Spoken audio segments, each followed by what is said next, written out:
Hello, everyone. My name is Tom. I'm a software engineer, a writer, and an IT burnout coach.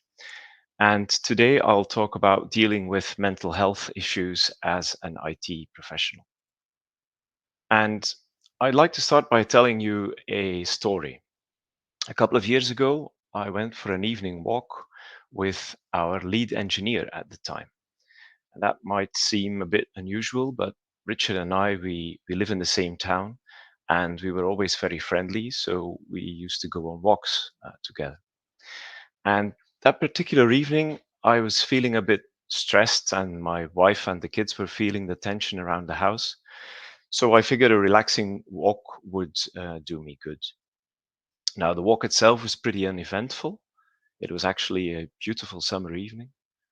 But at the end, just before we parted ways, Richard turned to me and he looked me in the eye and said, "Are you sure you're okay, Tom?" And his question really took me off guard.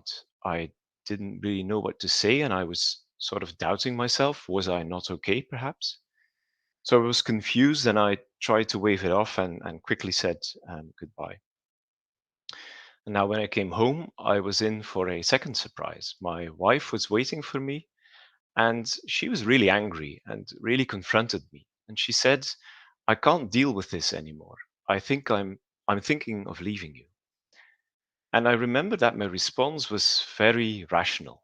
I sort of apologized and I promised to change and I suggested going to couples therapy, but my wife was having none of it. She said, "Stop trying to solve this. Stop trying so hard." And this really hit home. There and then I realized that my only coping strategy in life was actually trying hard and working hard. And I was never relaxed anymore. I was never playful or never enjoying life. And to sum it up, I wasn't feeling anymore. And by then I was a big sobbing mess. And I guess that was the show of emotion that my wife was waiting for. And so she convinced me to go to the doctors and ask for some sick leave.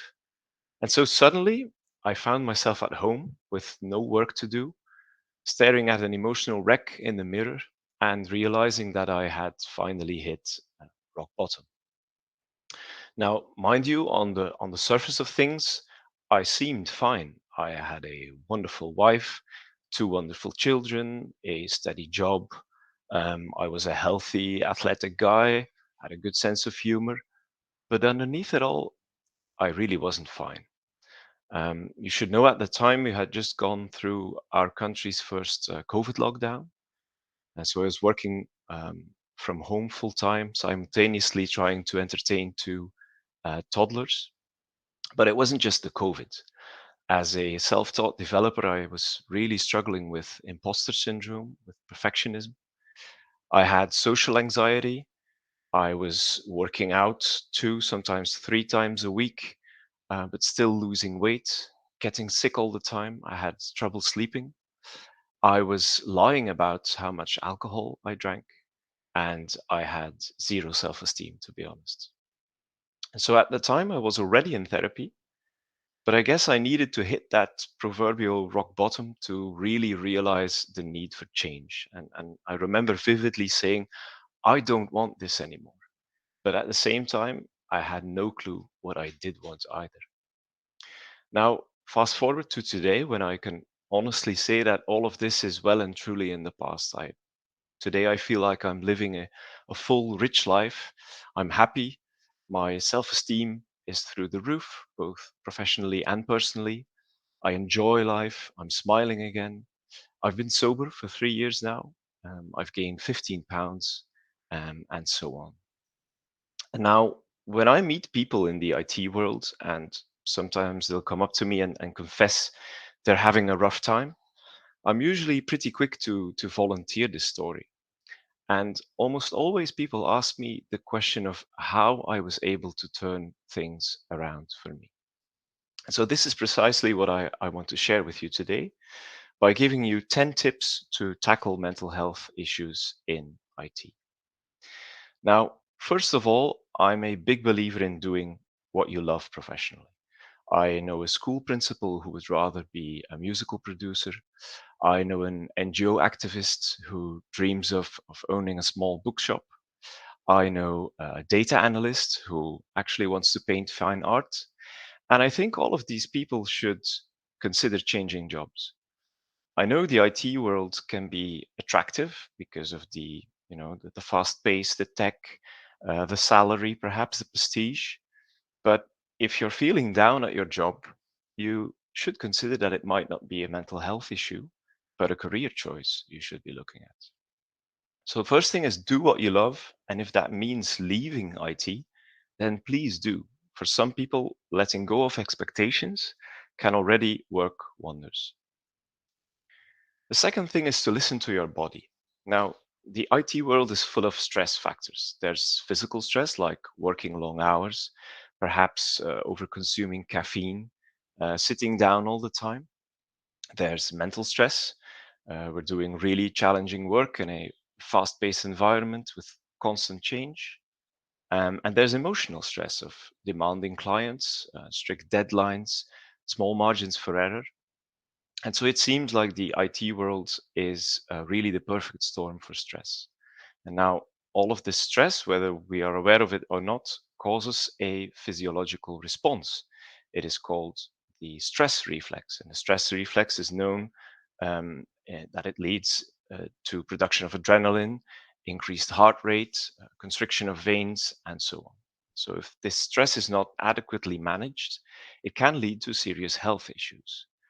And so I see many people experience the early stages of these issues with headaches, for instance, or back pain, heartburn, bowel issues, and so on. And this is really our body's way of saying, I've had enough. And sooner or later, you'll need to listen to your body.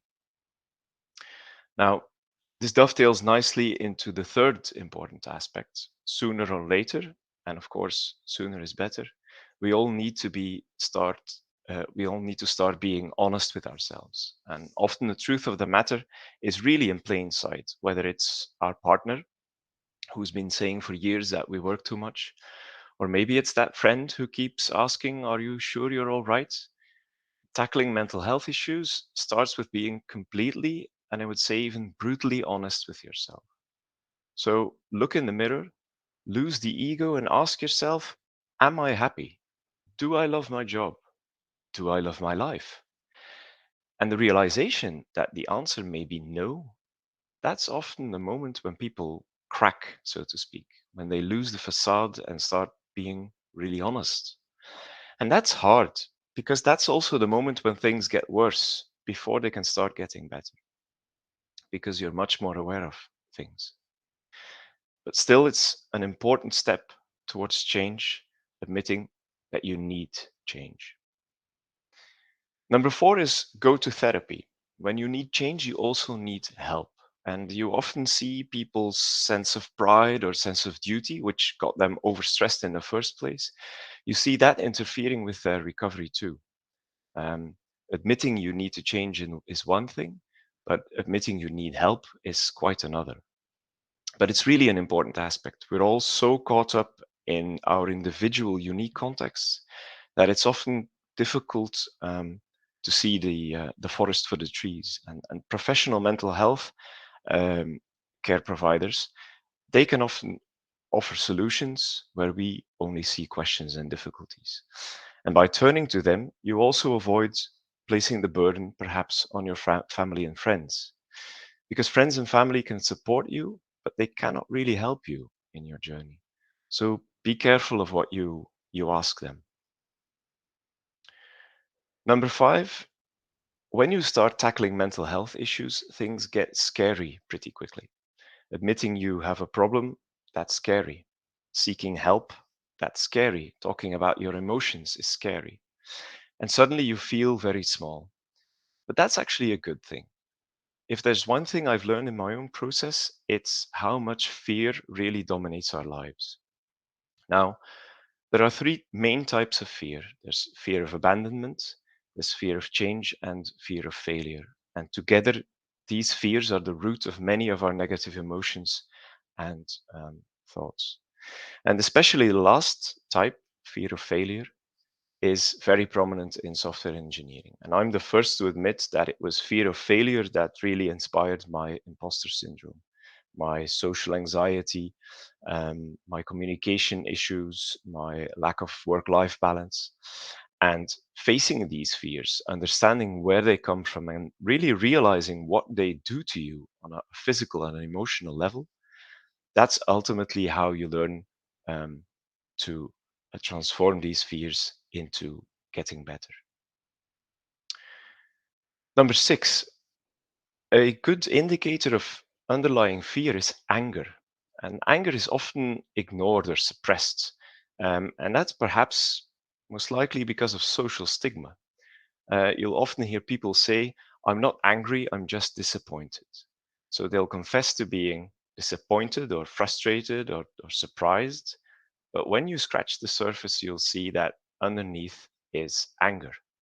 Anger, perhaps, towards a colleague who routinely criticizes the code, angry towards a manager who has no idea of the complexity of a feature, or anger towards yourself when you've been working on a problem all day without making any progress. And if you look at that anger, you see that underneath the anger is fear, fear of the confrontation with said colleague, fear of losing your job if you're going to go head to head with their manager, fear of failure when it comes to trying to solve the bug. And so admitting you're angry and finding a suitable release for that anger is another big step.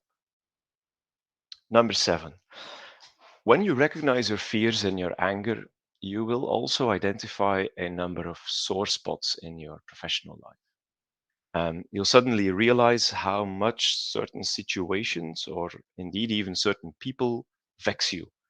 And once you do this, there's no way back.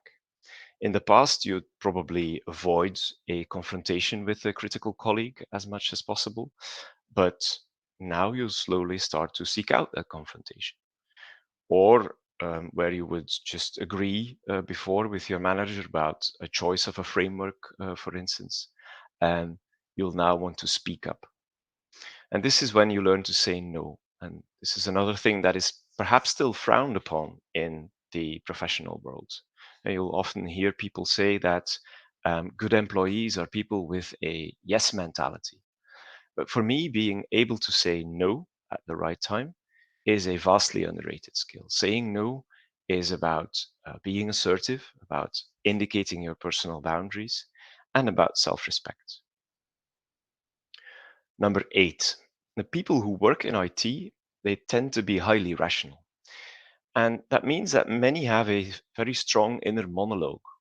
So that voice that is able to analyze weaknesses or question decisions, double check solutions, or imagine a worst case scenario.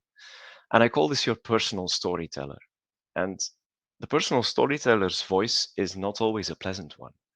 For some people, myself included, the storyteller can become really relentless, um, debilitating, have you second guessing yourself every step of the way. And so eliminating your storyteller is not an easy task for rational people in a rational world like IT. And the key to that is getting out of your head. And you get out of your head by getting into your body. Now, this might sound a bit vague or spiritual, but it's actually highly practical. It's about stopping your thought process by focusing on the actual experience. So for instance, instead of mentally reliving a failed debugging session where you think, what did I miss? Am I ever going to find the problem? Instead of doing that, you need to focus on that gnawing feeling in your stomach where all of that fear of failure is living. And this is not pleasant either, but at least this gives you something concrete to work with. For me, I found that it's much easier to try and work that fear out of my body than to try and stop my thoughts. Number nine, once you're aware of that storyteller, you'll notice how much of your life is dominated by words and ideas and scenarios. But if you strip all of that context away, things get really clear really quickly. And so let me give you an example. Suppose you've had an argument with a colleague. You might have an inner monologue building a context, something along the lines of this. So you could think, well, my colleague was really out of line yesterday. They were belittling me. I was feeling ashamed, but on the other hand, I did make a stupid mistake. Um, Still, I shouldn't be too hard on my colleague. There's probably no ill will involved. But what do I do now? Do I go to the manager? That might be throwing oil on the fire. Maybe I'm overreacting. And so this goes on and on. You're constructing this context around what has really happened. And without context, the situation is a lot clearer. Actually, what is going on is you feel disrespected by your colleague and you want it to stop. You cannot account for the colleague's actions, but you can account for your actions. So the only answer is to do something about it. Perhaps speak up and see where that gets you. And so by eliminating the context, you can get things much clearer quickly. And for number 10, I have a bit of a confession to make. So I promised you 10 tips for mental health in IT, but that is actually an oversimplification of a very complex problem. So, me spending 15 minutes talking about my experiences is really not enough to help you or anyone who might be struggling too. But I do really believe in self education and in self help as a powerful tool for change. And that is why I would like to invite you to have a look at the self help course for mental health in IT that I'm currently writing. And you can find a link to that in all of my socials, including my Medium profile. And this course is actually a much more comprehensive overview of everything that you need to know about topics like stress, fear, anger, but also fatigue, conflict, and burnout. The course is science based, it's based on the insights of affective neuroscience, and the first chapter is completely free. So, my final advice would be this: if you are perhaps experiencing mental health issues, personal or professional, seek out help and start working on yourself. And maybe my course can be a good way to start, but real change comes from real work. The kind that is not in a book, a website, or a podcast, but comes from staring hard in the mirror and working on yourself. And while that's hard work, probably one of the hardest things you'll ever do, it's really worth it. So thank you for being here today. I will now open the Q&A and welcome questions in the chat. If you don't feel comfortable asking your question here, please contact me through my socials.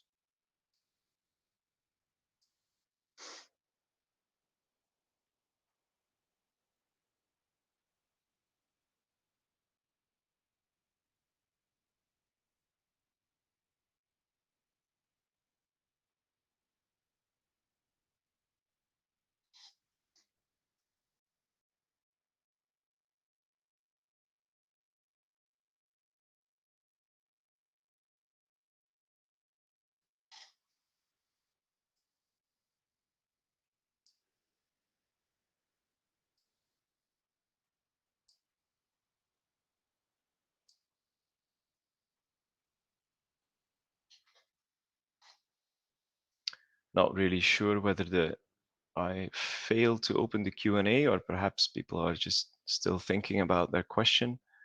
If there's any way of letting me know if the Q&A doesn't work, please do so.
So I'll just kill my video feed, but I'll be here until the session closes if anyone would have any more questions. So thank you for being here, um, and see you later. Bye bye.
So I'm seeing a question now, uh, but I'm also hearing feedback. Let's try to see.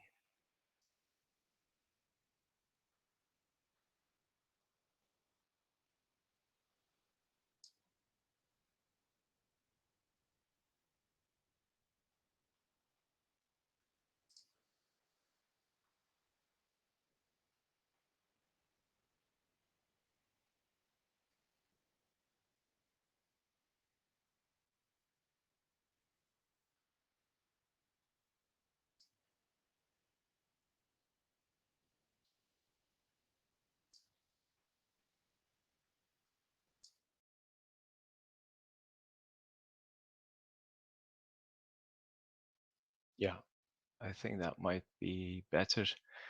Um, so how do you maintain a healthy mental state when being pressed to meet realistic deadlines? Well, short answer, I think, is you can't. If you are being pressed to meet unrealistic deadlines, then yes, it's going to be very difficult to maintain a healthy mental state. I think a healthy mental state entails being able to resist this kind of pressure, in the sense that you would just need to put yourself in a position where you are able to refuse these deadlines, um, or to negotiate these deadlines.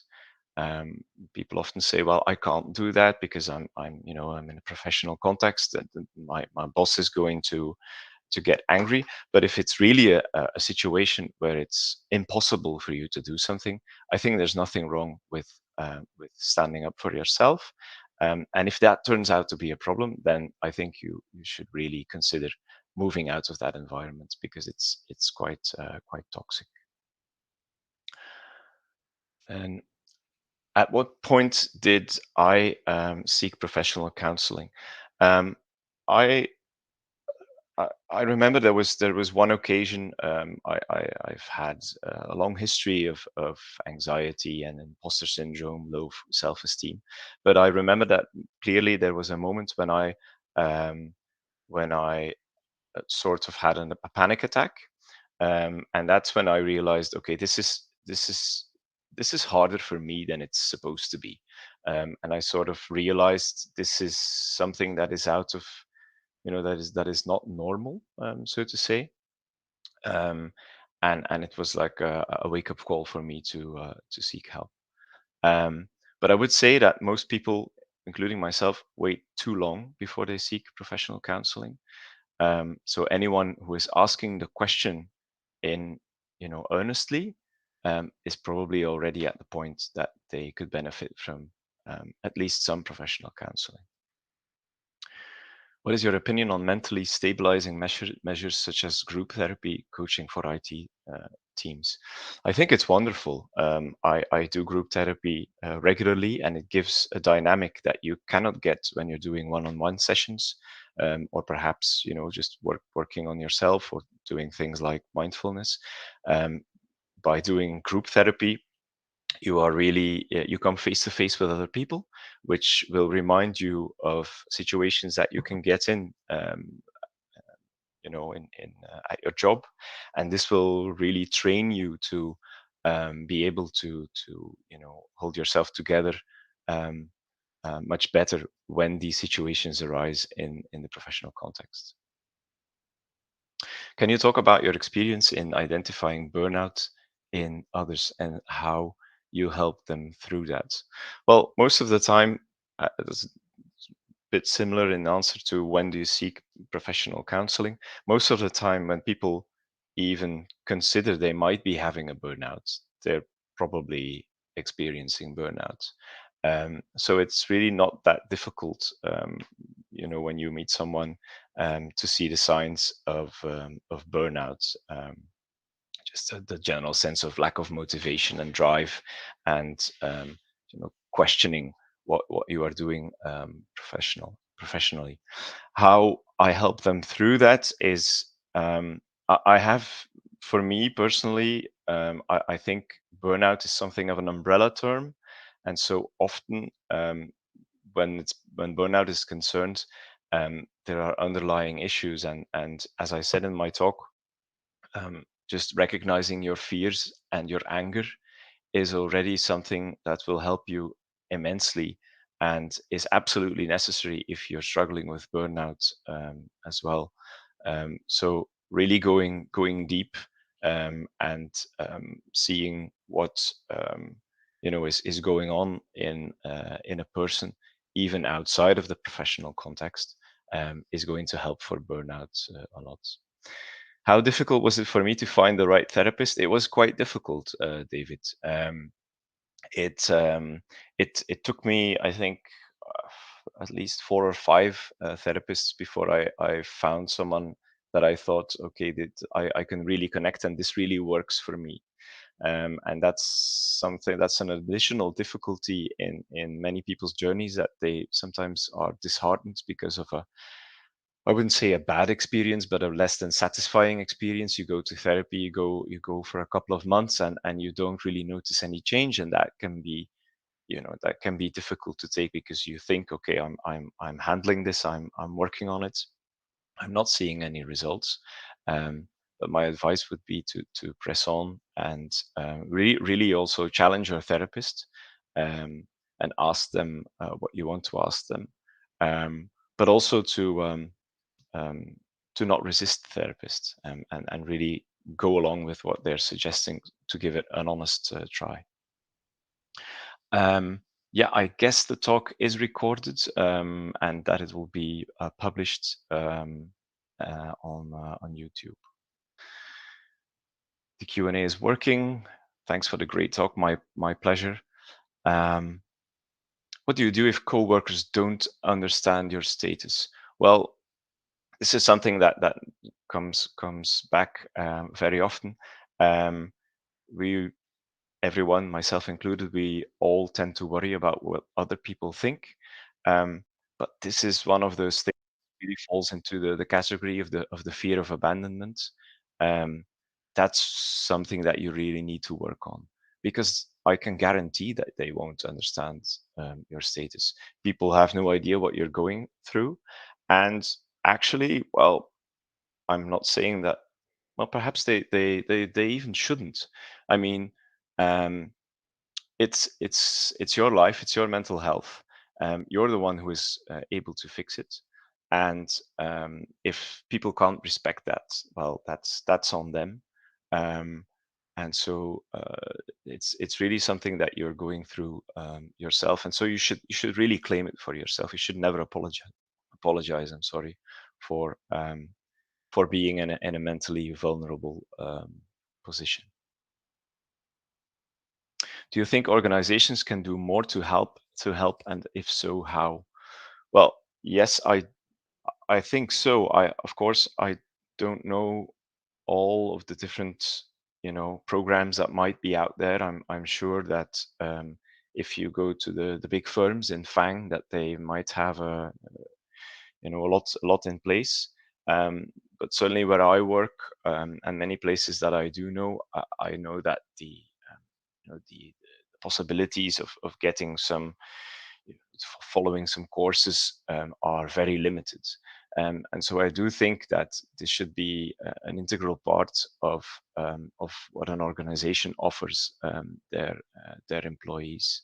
Um, and just by, anything can help. There's there's courses in mindfulness and things like nonviolent communication, and so on.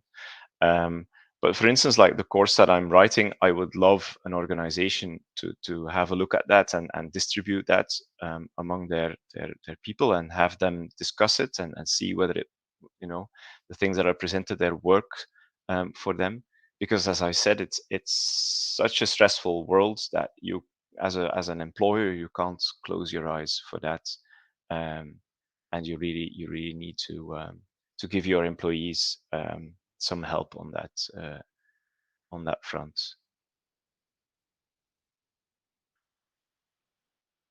All right.